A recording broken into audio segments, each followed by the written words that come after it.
नमस्कार, ATN live में आपका स्वागत है और मैं कैलाश कश्यप आज बिल्कुल एक नए चुनावी मुद्दे के साथ।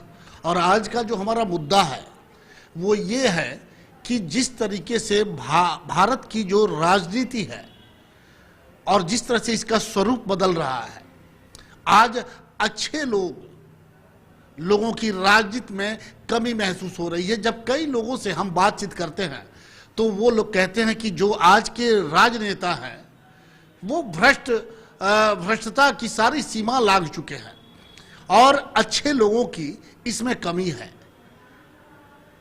आज सबसे ज्यादा जरूरत है कि जो पढ़े लिखे लोग हैं, जो समझदार हैं, उनको आगे आने की जरूरत है। और तब हमें लगता है कि शायद भारत का जो लोकतंत्र है उसे हम बचा सकते हैं। और आज इसी मुद्दे पे हम शुरुआत करेंगे। हमारे साथ मौजूद है बड़रिया विधानसभा के एक डॉक्टर हैं, पेशे से डॉक्टर हैं, लेकिन अब इनकी तारीफ हम बाद में करेंगे, इसलिए कि ये यहाँ पे जनता हॉस्पिटल चलाते हैं, गरीबों के मसीहा कहे जाते हैं। और इस बार उन्होंने सोचा है कि वो राजनीति में जिस तरह से आम जीवन में वो जनता की सेवा करते आ रहे हैं, अब इस बार उन्होंने सोचा है कि वो पूरी तरह से एक राजनेता की तरह वो जनता की सेवा के लिए आगे आए हुए हैं। देखना है, अब इसी मुद्दे पे हम बातचीत करेंगे कि सर आपका स्वागत है हमारे एटीएन लाइव के कार्यक्रम में। और एक सबसे पहला हमारा सवाल होगा कि आप पेशे से डॉक्टर हैं और क्या सोचा कि आखिर क्या सोच करके राजनीति में आना चाहते हैं? नमस्कार, सबसे पहले तो आप सभी लोगों को स्वागत है मेरे यहाँ, और आप सबको धन्यवाद। मैं आपका कहना सही है कि मैं लगभग 13 वर्षों से यहाँ पे जनता का सेवा डॉक्टरी के थ्रू, मेडिकल डिपार्टमेंट के थ्रू करते आ रहा हूँ। 15 सालों से जो भी मैंने सेवा दिया उसको जनता भली भांति जानती है, वो मुझे पहचानती है, मेरे बिहेवियर को पहचानती है, मेरे हर एक अदा को जानती है कि डॉक्टर साहब किस तरह से रहते हैं, क्या करते हैं, कैसे काम करते हैं। एक बात होती है, कुछ लोग ऐसे होते हैं जिसको हमेशा आगे की ओर बढ़ते चले जाने की सोच होती है, बढ़ते हैं वो। जब कुछ करने वाला व्यक्ति होता है तो वो करते ही रहना चाहता है, वो सोता नहीं है, ना सोना चाहता है। जैसे मैं आपको बता दूं कि मैं सबसे पहले इंजीनियरिंग की तैयारी की, अब होता ही इंजीनियरिंग में, लेकिन हम एक बार बीमार पड़ गए। बीमार पड़ जाने के कारण हम सोचे कि नहीं, हमको डॉक्टर होना चाहिए, क्योंकि हर एक फैमिली में एक डॉक्टर की ज़रूरत है। यहाँ बहुत ज़्यादा चीटिंग होता है, इसीलिए तो मैंने वो छोड़ करके डॉक्टरी की सोच रखी, डॉक्टरी का तैयारी किया, कंपटीशन में हुआ, डॉक्टर भी बने। आज डॉक्टरी में कर रहा हूँ यहाँ पे, तो आज हमारे अंदर ये सोच आई, जैसे कि आपने कहा कि अच्छे लोगों की ज़रूरत है समाज के सेवा में, समाज को इम्प्रूव करने के लिए। हम तो ये नहीं कहेंगे भ्रष्टता सिर्फ पॉलिटिशियंस में है, भ्रष्टता समाज के कोने कोने में और कोर कोर में घुस चुका है। तो हम सोचते हैं कि हम कुछ अच्छे होकर के समाज का विकास करें, उत्थान करें, और हर एक चीज़ करने का एक दायरा है। जैसे आपके पास है, आप भी एक दायरे में काम करते हैं, आप इस दायरे को पूरे हिंदुस्तान में, पूरे दुनिया में फैलाने को चाहेंगे तो कुछ और करना पड़ेगा। ठीक उसी तरह से मैं यहाँ समाज का सेवा करता हूँ, पब्लिक के बीच में डायरेक्ट रहता हूँ। तो डॉक्टरी का मेरा एक मैंने दायरा है सेवा करने के, मैं कितना दूर तक जाकर सेवा कर सकता हूँ। इस दायरे को मैंने बढ़ाना चाहा कि हम अपने औकात से, अपने कुव्वत से जो पब्लिक का सेवा किए, जनता के बीच में गए, जनता का सेवा किए, जनता से जो मुझे प्यार मिला, मोहब्बत मिला, वो मोहब्बत और प्यार हमको और प्रेरित किया और हमको ये एक्सेलरेट किया कि नहीं, ईमानदारी पूर्वक और सच्चाई पूर्वक आकर के जनता के बीच में काम करना चाहिए। इसका दायरा बढ़ेगा तो हम और ज़्यादा काम करेंगे। तो दायरा, हाँ जी, बिल्कुल आपने सही कहा कि सेवा का कोई दायरा नहीं होता है, वो असीमित है। आप जहाँ तक जा कर के जनता की सेवा करना चाहते हैं, ये बड़ी अच्छी बात है। लेकिन आज जिस तरीके की राजनीति हो रही है, जिस तरह के छल कपट हर चीज़ आजमा करके लोग किसी भी तरह से सत्ता हासिल करना चाहते हैं, और उन सबके बीच में एक डॉक्टर जो आज तक कहीं राजनीति में नहीं था, वो अगर सोच रहा है कि हम राजनीति में आकर के जनता, ये एक बहुत बड़ी बात है। आपने क्या सोचा है कि इन लोगों के बीच में आकर के ये लोग आपको बर्दाश्त करेंगे? आप जो ये बात कहते हैं कि छल कपट करप्शन राजनीति में है, तो मैं इसी बात को तो पहले आपसे कहा कि छल कपट करप्शन सिर्फ राजनीति में नहीं है, ये हमारे समाज के कोर कोर में, कोने कोने में, हर एक जगह घुसा हुआ है। छल कपट राजनीति में सिर्फ नहीं है, हमारे मेडिकल डिपार्टमेंट में भी बहुत से डॉक्टर हैं जो बहुत सारी गलतियां करते रहते हैं, जो आपको आए दिन समाज में देखने को मिलता है। तो मैं अपने पर भरोसा रखता हूं, अपने पे विश्वास रखता हूं। हर एक इंसान की अपनी व्यक्तित्व होती है। बहुत से लोग मरते रहते हैं, लेकिन इंसान की व्यक्तित्व उसको जिंदा रखती है, उसको मरने देती है। तो मैंने इस राजनीति के पैरेलल चलने वाला एक जो माने रास्ता है, एक जो सिस्टम चल रहा है, वो मेडिकल सिस्टम है, और उसी के पैरेलल में इसलिए कर रहा हूँ कि जितना करप्शन उधर है, अगर आप जनता से बात करेंगे तो जनता ये कहेगी कि उतना ही करप्शन इधर भी है। इधर भी लोग लूटता है, नाजायज पैसा ले लेना, नाजायज तरीके से लोगों को फंसाना, नाजायज इन्वेस्टिगेशंस कराना, ये सारी बातें हैं। क्या सोचा है डॉक्टर साहब कि आपको अगर ये सारी चीजें हमारे डिपार्टमेंट में है, और इस डिपार्टमेंट में रह करके मैंने 15 सालों से लोगों के बीच में जो प्रूफ दिया, जो साबुत दिया कि मैं क्या हूँ, ये मेरा व्यक्तित्व है ना, इस डिपार्टमेंट में ये मेरा व्यक्तित्व, मैंने अपना व्यक्तित्व लोगों के बीच में दे चुका है।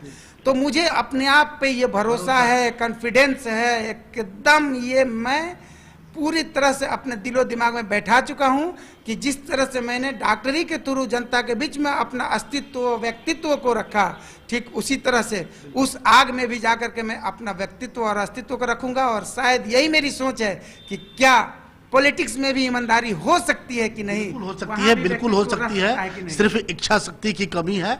डॉक्टर साहब, अब ये बताइए कि राजनीति में आप आना चाहते हैं, कौन सा क्षेत्र आपने, ये हालांकि बड़रिया में हम लोग बैठे हुए हैं, कौन सा क्षेत्र चुना है, कहां से चुनाव लड़ने की इच्छा है? हर एक आदमी तो अपने ही दायरा में चलता है। मैं जब बड़हरिया विधानसभा में हूँ तो मेरी पहचान बड़हरिया विधानसभा से है, जनता मुझे बड़हरिया में जानती है। तो जो मुझे जानेगा वही मुझे, जो जिस चीज को जानता पता है उसी को खरीदता है। जनता मुझे जानती है, मुझे खरीदेगी। हम दूसरे जगह जाकर के कैसे अपनी खरीद बिक्री करेंगे? तो हमारा अस्तित्व, हमारी अच्छाई, हमारी बुराई यहाँ के जनता के बीच में है। तो मैं बड़हरिया विधानसभा से ही न लड़ने की बात करूंगा। आपके सामने, अगर आप चुनाव में आइएगा तो आपके सामने एक ऐसा व्यक्ति मैदान में होगा आपके विपक्ष में, जिसे श्याम बहादुर सिंह कहते हैं।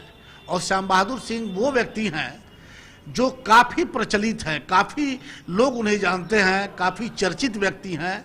हमेशा आप भी वो जिस बात के लिए वो जाने जाते हैं, आप भी अच्छी तरीका से जानते हैं। और मुख्यमंत्री के बहुत करीबी, बहुत चहेते हैं। मुख्यमंत्री ने उनको सर श्याम बहादुर की उपाधि दी है। ऐसे लोगों से किस तरह से लड़िएगा? देखिए, ये जब आज मैं 45 ईयर्स का हो गया हूँ, तो जब इंसान जीवन का रनिंग शुरू करता है और जब से उसको मैच्योरिटी होती है, तब से इस तरह की समस्याओं को जूझते चला जाता है। ये दुनिया का दस्तूर है, इसी दस्तूर में सबको जीना है। तो मैं अपने जीवन में हर एक चैलेंज को देखते आया, हर एक कंपटीशन को देखते आया, और मैं ये समझ रहा हूँ अच्छी तरह से कि जीवन को जीने में कितनी कंपटीशंस है। लेकिन हर एक कंपटीशन में सभी जगहों पे उसी की विजय होती है जो क्या करना है और क्या पाना है, यही दो जगह अपने आप को केंद्रित करता है। मुझे क्या करना है, क्या पाना है, जो पाना है उसके अनुसार करना है। तो मैं अपने आप को उसी के अनुसार केंद्रित किया हूँ। मैं अपने व्यक्तित्व पे भरोसा रखता हूँ कि मेरी क्या बिहेवियर है, मैं क्या करता हूँ, पब्लिक मुझे कैसे चाहती है। ये चेन बना हुआ है। ये आज का कमाल नहीं कि मैं आज चुनाव लड़ने जा रहा हूँ, ये मेरे 15 साल के जीवन का कमाल है। सर, हमने श्याम बहादुर सिंह के बारे में कहा कि श्याम बहादुर सिंह अपने क्वालिटी और व्यक्तित्व को लेकर के है, ये उनकी व्यक्तित्व है। वो आज मौजूदा हमारे विधायक महोदय हैं, तो ये उनकी व्यक्तित्व है। मैं आज एक डॉक्टर हूँ, जनता के बीच में नया एक प्रतिनिधि हूँ, तो वो मेरी व्यक्तित्व है। हर एक आदमी को अपने व्यक्तित्व पे भरोसा होता है। अब उसकी व्यक्तित्व चाहे छल कपट की हो या ऑनेस्टी की हो, लेकिन हमारी भी व्यक्तित्व है। मैं अपने आप को ये मानता हूँ कि मेरी व्यक्तित्व समाज में एक ईमानदार और एक इंसान के रूप में है। एक मानवीय जो सच्चाइयाँ हैं उसको मैंने दिया है समाज में, और मुझे अपने मानवता पे बहुत भरोसा है। श्याम बहादुर सिंह जो विधायक हैं यहाँ के, वो कहते हैं कि हमारे इलाके में आइए और देखिए कि किस तरह से विकास की गंगा बहती है। कई काम अभी तो धड़ाधड़ वो शिलान्यास भी कर रहे हैं। तो अब ये हम अशरफ अली से जो प्रत्याशी होने वाले हैं, हम उनसे जानना चाहते हैं कि वाकई विकास की गंगा बड़हरिया में बही है या सिर्फ हवा में ये बह रही है। ये सारी बातें यहाँ की जनता जान रही है और हम भी जान रहे हैं। भली बात ही हमारे विधायक महोदय भी जान रहे हैं, आप भी जान रहे हैं। लेकिन जो आपने सबसे पहला शुरुआत किया था कि इस राजनीति में वो छल कपट झूठ साँच, तो वही है। अरे हमारे विधायक महोदय कैसे कहेंगे कि नहीं विकास नहीं हुआ है? क्योंकि वो राजनीति में है, वो आज के मौजूदा विधायक हैं, उनकी सरकार है, तो वो तो इस बात को कहेंगे ही। लेकिन उसको भी मानने वाला और सुनने वाला आप और हम थोड़े हैं, जनता है। जनता सब सुनती है, जनता सब जानती है, और जनता समय आने पर हर एक चीज का सही सही जवाब देती है। डॉक्टर साहब, एक सवाल हमारा और होगा कि आज जिस तरह से हम डिजिटल युग में जी रहे हैं, सब कुछ अब पहले गांव तक वो चीज़ सीमित, गांव में वो चीज़ नहीं था। गांव के लोग के हाथों में एंड्रॉयड सेट नहीं था, मोबाइल नहीं था, वो नहीं समझ पाते थे कि आज देश में क्या चल रहा है, बिहार में क्या चल रहा है। लेकिन आज उनको सब कुछ दिखाई देता है। इस परिस्थिति में जिस तरह से राजनीति झूठ के एक आडंबर पे खड़ी है और झूठ सच का कारोबार वहाँ पे चलता है कि हमने ये किया, विकास की गंगा बहा दी, क्या इस झूठ के बदौलत जनता को बरगलाया जा सकता है या फिर आपको जमीन पे आना होगा? ये बिल्कुल सही बात आपने कहा। पहले का ज़माना था झूठ के बदौलत बरगला दिया जाता था, क्योंकि कुछ चीज़ें वहाँ पे जो है यहाँ तक नहीं आती थी। मीडिया में आपका प्रिंट मीडिया था, इलेक्ट्रॉनिक्स मीडिया था, बड़े बड़े मीडिया वाले थे जो एक सेंटर से चलते हैं। लेकिन आज मीडिया में सबसे ज़्यादा दम रखने वाला आपका सोशल मीडिया है, और मीडिया को जनता को हर एक सच्चाइयों से अवगत कराने वाला सोशल मीडिया है। उसका दोनों पक्ष आता है सामने, नहीं, अच्छा भी आता है, बुरा भी है, वो भी दिखाई देता है, लेकिन दिखाई देता है। नहीं, सच्चाइयों को सामने लाने में जहाँ तक मेरा, जहाँ तक हम क्या देख रहे हैं, जहाँ हमें भरोसा है, सच्चाइयों को सामने लाता है सोशल मीडिया। नहीं, जो आर्टिफिशियल बना के भेजा जाता है वो जानता है, समझ आती है, वो समझ आती है, समझ गया ना? ये नेचुरल बात, यही तो सच्चाई है डिजिटल मीडिया की। डिजिटल मीडिया की यही सच्चाई है कि जनता के सामने वो जो लेकर के जा रहा है, सोशल मीडिया जनता के सामने जो लेकर के जा रहा है, जनता अगर देख रही है तो कह रही है फेक न्यूज है, तो ये आर्टिफिशियल फोटो है, तो ये बना करके और समझा बुझा करके लिया जा रहा है। तो ये सब चीज़ें जो है जनता के सामने आ रहा है। तो मेरा ये कहना है कि जो बड़ी बड़ी मीडियाज़ हैं, जो इलेक्ट्रॉनिक्स मीडिया है, प्रिंट मीडिया, वो बिक जाती हैं सरकार से, और वो सरकार की बहुत सारी चीज़ों को छुपाती है, गलत गलत तरीके से एक्सप्रेस करती है समाचारों को और खबरों को। लेकिन आपका ये सोशल मीडिया उसका पर्दाफाश करता है। आज के ज़माने में, आज के डेट में इसका नकेल, इलेक्ट्रॉनिक्स मीडिया का और प्रिंट मीडिया का नकेल कसने वाला अगर कोई है तो सोशल मीडिया है। तो जब उस झूठे को पकड़ने वाला सोशल मीडिया है, तो जनता को सच्चाई देने वाला सोशल मीडिया क्यों नहीं हर एक सच्चाई को सामने लाएगा? और आज के डेट में जनता हर एक चीज़ जान रही है, सच सच जान रही है, और सबका सच सच जवाब देगी। अब जनता को बरगलाया नहीं जा सकता है। जिस दिन चुनाव होगा तो अब आप देखिएगा कि जनता एक एक चीज़ का जवाब सही सही तरीके से सरकार को देगी। डॉक्टर साहब, आप पढ़े लिखे लोग हैं, और पढ़े लिखे लोगों से जब बातचीत किया जाता है तो बहुत से बातें दिमाग में आती हैं। पिछले बार आपने देखा कि 2015 में जो चुनाव हुआ था, उस समय जदयू और आरजेडी एक साथ थे, बीजेपी विपक्ष में थी, और जब चुनाव हुआ तो सरकार, जो जनता का मैंडेट था वो आरजेडी और जदयू को मिला था। लेकिन चंद कुछ सालों के बाद नीतीश जी ने पाला बदल दिया और वो चले गए बीजेपी के साथ, जबकि जनता ने इस तरह का मैंडेट नहीं दिया था। सरकार 2.5 साल से 3 साल से वो चला रहे हैं, उस बदौलत चला रहे हैं जिससे जनता ने मैंडेट नहीं दिया था। इस तरह की राजनीति क्या बंद होनी चाहिए कि अगर आप पाला बदलते हैं तो फिर आपको जनता की अदालत में जाकर के जनता से विश्वास लेना, ये इस तरह की राजनीति बंद होनी चाहिए? आप जो बात बोले वो बहुत अच्छी बात है। सारा बात हम लोग अभी एक्सप्लेन कर चुके हैं कि पहले डिजिटल इंडिया नहीं था, पहले की जनता डिजिटल नहीं थी, पहले की जनता थोड़ी सी बेवकूफ़ भी थी। आज की जनता 100% होशियार हो चुकी है। आज हर एक चीज़ आपके सोशल मीडिया के द्वारा जनता के सामने सही सही जा रहा है। ये लोग कुछ पल के लिए डाइवर्ट कर देते हैं। राजनीति एक ऐसी चीज़ होती है। दूसरी बात एक और है कि एक कहानी कही जाती है, जिसकी लाठी उसकी भैंस। अरे वो सरकार में है, वो बड़े ओहदे पे हैं, वो जिधर चाहते हैं उधर उलट लेते हैं, सट लेते हैं, हट लेते हैं, ये उनकी मर्जी है। जनता यहाँ कड़बड़ा के रह जाती है। ये बिल्कुल नहीं होना चाहिए। इसलिए नहीं होना चाहिए तो ऐसे लोग जिसको जनता देख चुकी है, इस बार के चुनाव में बेनकाब होंगे एकदम। ये हमारा कहना है और हमारा दावा है कि इस बार के चुनाव में वही जनता जिसको ताज पहनाई थी, वही जनता जिसको सिंहासन पे रखी थी, आज जनता उसे सिंहासन से उतार करके और जमीन पे बैठाएगी और ताज को अपने हाथ में लेकर के उस सरताज को देगी जो उसके लायक होगा। डॉक्टर साहब, एक सवाल और है कि अभी पूरी त्रासदी है पूरे देश में, और जिस तरह से लगभग 30 से 35 लाख लोग बिहार के जो बाहर रहते थे, दिल्ली रहते थे, मुंबई रहते थे, और वो सभी लोग आए हुए हैं, अपने घर पे आए हुए हैं, उनके रोजगार के सारे साधन बंद हो चुके हैं।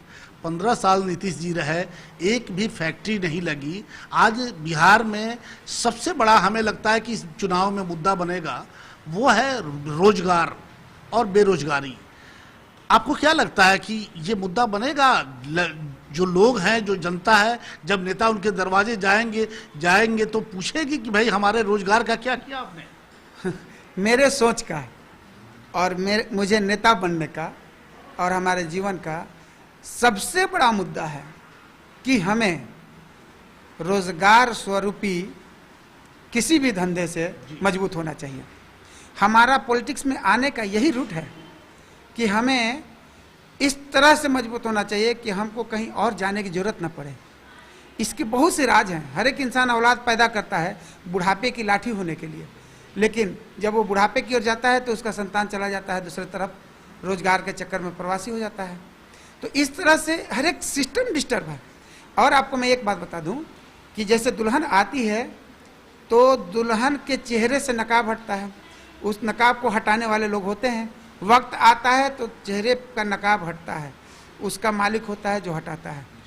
ठीक उसी तरह से इस राजनीति में जितने राजनीतिज्ञ अपने समय को बिता रहे थे, वो आज भी उसी खुशहाली से अपने समय को बिताते व्यतीत करते। लेकिन everywhere is God, everything is done by the God. हर एक जगह ईश्वर है, खुदा के द्वारा सब कुछ की जाती है। तो खुदा के द्वारा इस माने समाज की विडंबना को, राजनीतिक विडंबना को, लोगों की माने आंखों के सामने के पर्दे को खुदा के द्वारा हटाया गया। कोरोना इसलिए नहीं आया आकि कोरोना एक बीमारी थी तो आ गई। कोरोना अपने हिंदुस्तान में, हमारे बिहार में इसलिए आया कि यहाँ पे जो नेता लोग, राजनेता लोग जनता के आंखों के सामने पर्दा लगा करके और अपने ऐश और आराम करते आ रहे थे, वो पर्दा हट गया। पहले की जनता इस बात को नहीं सोच रही थी। आज की जनता, एक जनता जो पढ़ा है वो भी, जो नहीं पढ़ा है वो सबसे ज़्यादा ये सोचने पर मजबूर हो गया कि हमको प्रवासी बनाया गया, इसका जिम्मेवार सरकार है। तो ये बातें अब क्यों नहीं होगी? ये तो पर्दा हटा दिया गया गॉड के द्वारा, पर्दा हट गया है। अब एक जनता इस बात को समझने लगी है कि हमें घर से जाने की जरूरत नहीं है, मेरा हक बनता है, मेरा राइट बनता है, मेरी सरकार हमारे यहाँ इंडस्ट्रियलाइजेशन करे, हमारे यहाँ रोजगार की व्यवस्थाएं लगाए और हम यहीं पर रोजगार करें, अपने माता पिता और बाल बच्चों के साथ यहीं काम करें। आजकल आप भी सोशल मीडिया पे बहुत कुछ देखते होंगे। आप इधर के कुछ दिनों से, 2-4 दिनों से देखा जा रहा है कि सरकार, बिहार सरकार जो है, नीतीश की सरकार है, वो एक ये दे रहा है कि भाई हमारे यहाँ अगर आप इंडस्ट्रीज लगाते हैं, बाहर से माल लाते हैं तो आपको 80% जो खर्चा है वो सरकार वहन करेगी।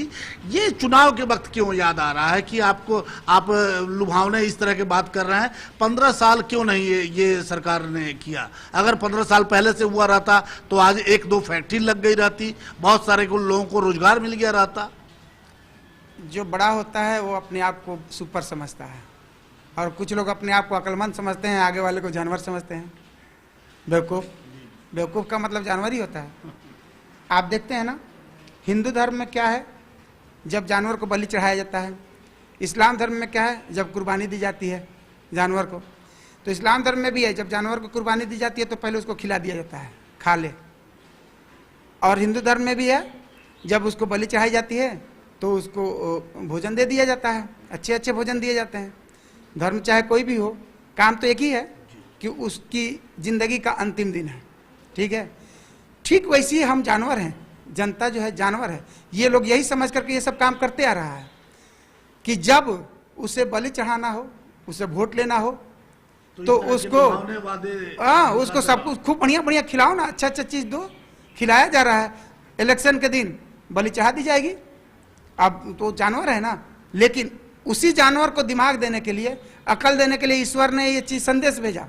ये ईश्वर का एक संदेश है। कोरोना आकर के सभी जनता को और सबको एक संदेश दिया कि ये ईश्वरीय संदेश है, तुम जान लो, तुम्हारा हक और राइट बनता है सरकार से लेने का कि तुम अपने यहाँ रोजगार अपने घर में ढूंढो और सरकार से मांगो, सरकार देगी। अब ये लुभावना बात नहीं चलेगा। बिल्कुल सही कहा आपने। और एक हम और सवाल आपसे पूछेंगे कि जिस तरीके से नीतीश सरकार ने शराबबंदी, ये भी मुद्दा बनने वाला है इस बार चुनाव में, शराबबंदी की बात कही और उसका नतीजा ये निकला कि बिहार के थाने घर घर में शराब होम डिलीवरी होने लगा, थानों से बिकने लगा, कई उसमें पुलिस के अधिकारी सस्पेंड भी हुए। ये मुद्दा बनेगा इस बार विधानसभा चुनाव में? अब मुद्दा कौन बनाएगा बताइए? आप बनाइएगा। हम कैसे मुद्दा बनाएंगे? हम अकेले न हैं, हम न पान खाते हैं, न बीड़ी पीते हैं, न सिगरेट पीते हैं, न दारू पीते हैं, न ताड़ी पीते हैं, न गांजा पीते हैं। हम कैसे अकेले मुद्दा बनाएंगे? सरकार आपको मतलब पता है ये बंदी अच्छी बात है, लेकिन क्या ये बंद है? अरे सरकार को पता है, सारी बातों को पता है, जनता को भी पता है।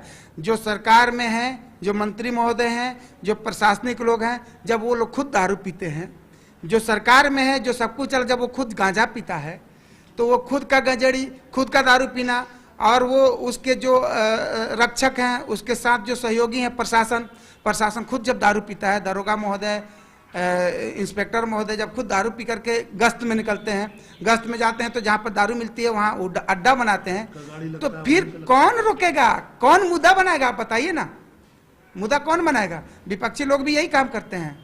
पहले तो उसको अपने आप को सुधारना होगा ना। हम दारू नहीं बिकने देंगे तो हम सरकारी आदमी जो हैं, हम जो सरकार में हैं, जो मंत्री महोदय हैं, उसको दारू नहीं पीना होगा। जो सरकार चला रहे हैं उनको गांजा नहीं पीना होगा।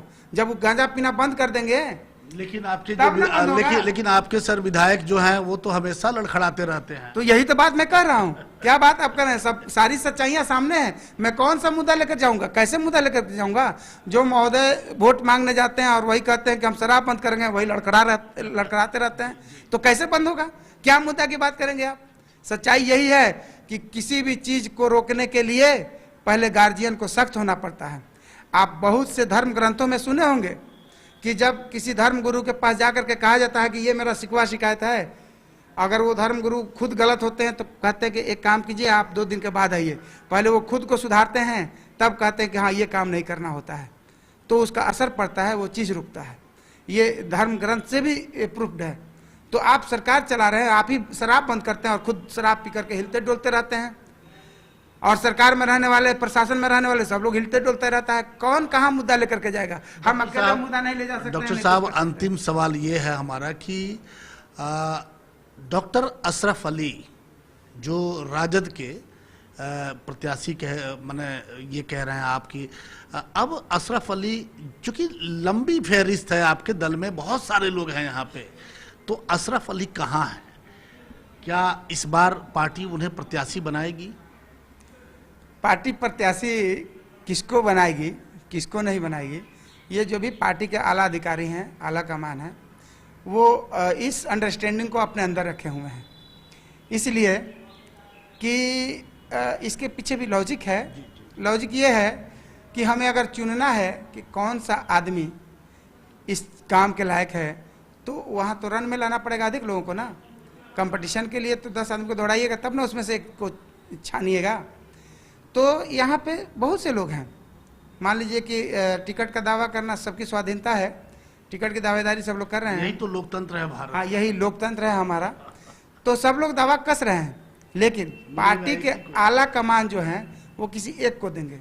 वो किसको देंगे उनके विचार में है, वो सबको यही बोले हैं, हमको भी बोले हैं कि आप जाइए क्षेत्र में काम कीजिए, जनता आपको कहाँ तक रखती है, किस जगह पे रखती है, आप उसके हिसाब से अपने इनाम को पाएंगे। तो मैं जनता में सबसे आगे हूँ, जनता में सबसे पहले हूँ, जनता मुझे सबसे आगे रखी है, सबसे पहले रखी है, जनता मुझे वोट देना चाहती है, जनता मुझे भविष्य का विधायक देखना चाहती है। तो मैं अपने आत्मविश्वास से कहता हूँ कि मैं जनता के बीच में सबसे नंबर 1 हूँ। तो अपने डॉक्टर साहब एक सवाल हमारा और होगा। ये कहा जाता है कि सिवान विधानसभा, जो 8 विधानसभा है सिवान में, इसके जो टिकट हैं वो लालू यादव के हाथ में नहीं होता है, या उनके पुत्र जो तेजस्वी यादव हैं उनके हाथ में नहीं होता है, राजद सुप्रीमो के हाथ में नहीं होता है। ये सिवान के जो पूर्व सुप्रीमो थे डॉक्टर मोहम्मद शहाबुद्दीन, उनके इच्छा पे, उनके मर्जी पे होता है। क्या ये सही है? हमको तो लगता है कि सही यही होना चाहिए, सिर्फ सिवान जिला के नहीं, हर एक जिला के विषय में, क्योंकि पूरे बिहार में जितने जिले हैं सभी जिला के एक एक विधानसभा का सही आकलन, उचित आकलन, एक तेजस्वी जी, एक लालू प्रसाद जी, जितने लोग हैं जो कि स्टेट लेवल के पदाधिकारी हैं, उसके बस की बात नहीं है। वो समझ नहीं ये बात सही है। तो हर एक जिला के जो उसके अपने पदाधिकारी हैं, जैसे नहीं एक डॉक्टर मोहम्मद शहाबुद्दीन साहब भी नहीं है, यहाँ के मान लीजिए कि हेड में 3 आदमी हो जाएंगे ना।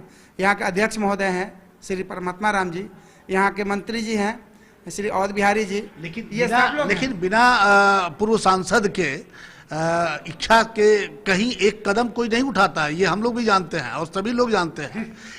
ये आप जानते हैं, सभी लोग जानते हैं, बिल्कुल सही बात है। ये तो आपका सोच है और सबका सोच है, लेकिन मेरा ये सोच है कि एक परिवार का जो मुखिया होता है ना, वो पूरे परिवार से सलाह करता है, डिसीजन उसी का होता है लेकिन सलाह करता है। तो डिसीजन जब सलाह कर लिया तो सिर्फ उसका डिसीजन नहीं हुआ, ये तो हम मानेंगे कि परिवार के मुखिया का डिसीजन है।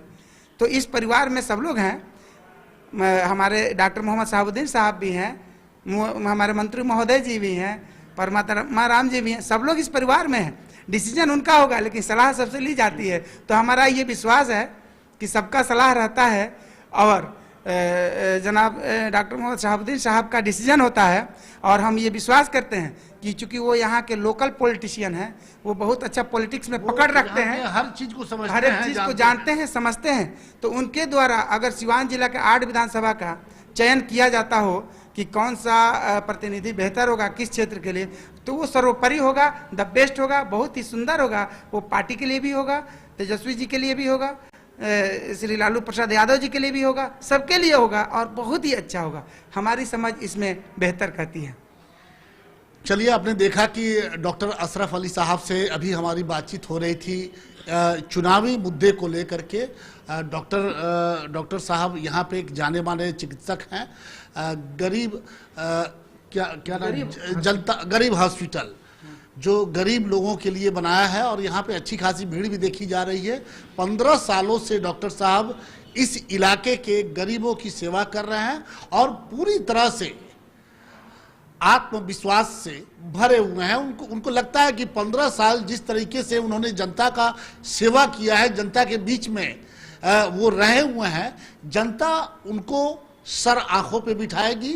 अब जिस तरीके से उन्होंने अपनी वाक्पटुता के साथ, जिस तरह जब हमने जो सवाल उनसे किए, पढ़े लिखे लोगों के साथ जब बैठते हैं तो एकदम उनकी भाषा अलग तरह की होती है, और डॉक्टर साहब ने बिल्कुल वाक्पटुता के साथ हमारे हर सवाल को बड़े अच्छे तरीके से उन्होंने जवाब दिया, और ये भी बताया कि सिवान क्या हर जगह टिकट बंटवारे में वो सावधानियां होनी चाहिए, वो बारीकियां होनी चाहिए कि जिला के जो हेड हैं, जो उस दल के जो बड़े नेता हैं, उनके देख रेख में टिकट का बंटवारा होना चाहिए, ताकि वो पता चले कि हम टिकट किसको दे रहे हैं।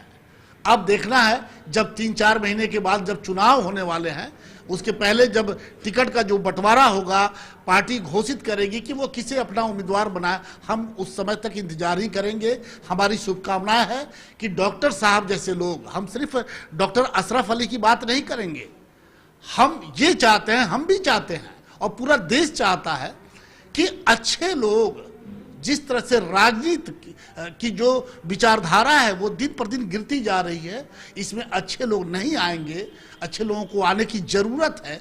तब हम देश के जो ये लोकतंत्र है, सुंदर लोकतंत्र है, इसे हम बचाने में कामयाब होंगे। कैमरामैन आशीष के साथ कैलाश कश्यप, ATN लाइव।